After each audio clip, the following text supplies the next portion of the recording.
बांधने की विधि। यह धागे भाद्रपद मास के शुक्ल पक्ष के पहले सोमवार को बांधते हैं। एक दिन पहले रात को करीब 1 कटोरी काले चने भिगोने हैं। ब्राह्मणी से 4 गांठ वाले 2 धागे लेने हैं। कुछ लोग अपने रिवाज के हिसाब से 2, 8 और 3, 4 गांठ वाले 5 धागे लेते हैं। हाथ में थोड़ी सी हरी घास और भीगे चने लेकर कथा सुननी है। बाद में यह सब संभाल कर रखना है। खोलने की विधि। 4 महीने बाद अगहन मार्गशीर्ष मास के शुक्ल पक्ष के पहले सोमवार को ये धागे खोले जाते हैं। उस दिन ज्वार के आटे में गुड़ मिलाकर चूरी बनती है। उस दिन के व्रत में सिर्फ ज्वार का अनाज ही खाया जाता है।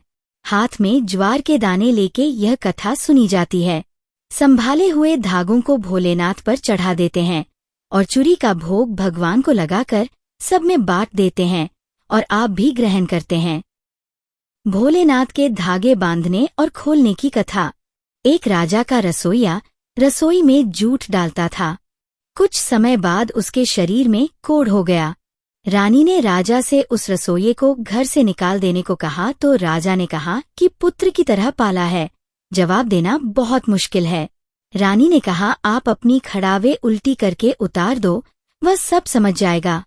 रसोइया जब नहाकर आया तो उल्टी खड़ावे देखकर समझ गया कि उसे देश निकाला दे दिया गया है। उसी समय वह चला गया। रास्ते में थककर नदी के किनारे बैठ गया। वहां उसने देखा कि 2 स्त्रियां धागा बांध रही थीं। रसोइये ने उनसे पूछा कि यह किस देवता का धागा है और वह क्या कुछ देता है। उन्होंने बताया कि यह भोलेनाथ का धागा है और वे दूध, पुत्र, धन, दौलत, स्वस्थ काया तथा तरह तरह के सुख देने वाले हैं।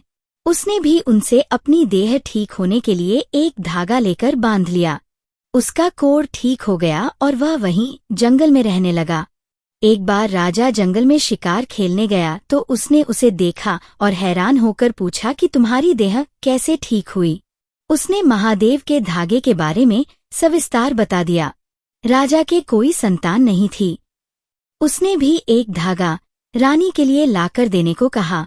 जब राजा ने रानी को धागा बांधने के लिए दिया तो उसने सोचा कि जब इतना दान पुण्य करने और यज्ञ आदि से संतान उत्पन्न नहीं हुई तो ये धागा क्या करेगा। उसने वह धागा खिड़की में से बाहर फेंक दिया। धागा एक सूखी बेरी पर गिरा जो फिर से हरी भरी हो गई। यह देखकर राजा ने वहां से धागा उठाकर खुद रानी के हाथ में बांध दिया। महादेव की कृपा से राजा के घर एक एक करके 4 पुत्र हुए।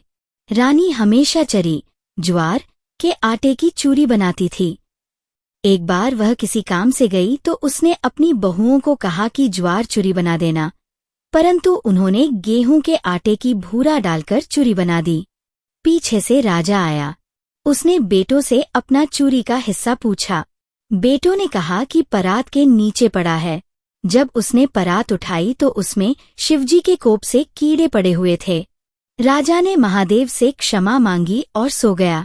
उसको सपना आया कि तुम पर विपदा आ रही है। राजा की आँख खुल गई और वह उदास हो गया। इतने में रानी आई। जब राजा ने अपने स्वप्न का बताया तो रानी बोली, कुछ भी छोड़ना परंतु हमारा साथ नहीं छोड़ना। कुछ समय बाद दूसरे देश के राजा ने चढ़ाई कर दी। राजा की हार हुई, उसे राजपाट छोड़ना पड़ा। वह रानी को लेकर किसी दूसरे देश के लिए रवाना हो गया। रास्ते में एक बाघ आया तो वे एक पेड़ के नीचे विश्राम करने के लिए बैठ गए। रानी को प्यास लगी तो राजा ने जैसे ही कुएं में गड़वी लटकाई, कुआं सूख गया। भूख लगने पर बेरी को हाथ लगाया तो बेरी आकाश में चढ़ गई। चलते चलते राजा अपने मित्र की नगरी में पहुंचा। मित्र को मिलने गया और खाना खाते समय खूंटी मोतियों का हार निगल गई जो उसके मित्र की पत्नी ने वहां टांगा था। मित्र ने राजा पर चोरी का दोष लगाया। राजा रानी बहुत दुखी हुए। आगे जाकर फिर नदी के किनारे बैठ गए। एक मछुआरा मछलियां पकड़ने के लिए जाल लगाकर बैठा था। आगे उसके जाल में 1.25 मन मछलियां आती थीं। आज एक ही आई। राजा ने कहा, हम भूखे हैं, ये मछली हमें दे दो। उसने तरस खाकर दे दी। जैसे ही रानी ने मछली भूनी, मछली भागकर पानी में गिर गई। भूनी मछली जल में पड़ी। राजा रानी पर विपदा पड़ी। रानी भूख के मारे निढाल होकर गिर पड़ी और बेहोश हो गई। राजा उसे वहीं छोड़कर अगले शहर चला गया और जंगल से लकड़ी काटकर बेचने लगा और पेट भरने लगा। उस शहर के राजा की बेटी का स्वयंवर था। राजा ने ढिंढोरा पिटवाया कि सब लोग महल के नीचे से गुजरो, जिसके गले में राजकुमारी जयमाला डालेगी वही दुल्हा बनेगा। जब लकड़हारा बना राजा वहां से गुजरने लगा तो राजकुमारी ने जयमाला उसके गले में डाल दी। उस दिन से राजा महल में रहने लगा।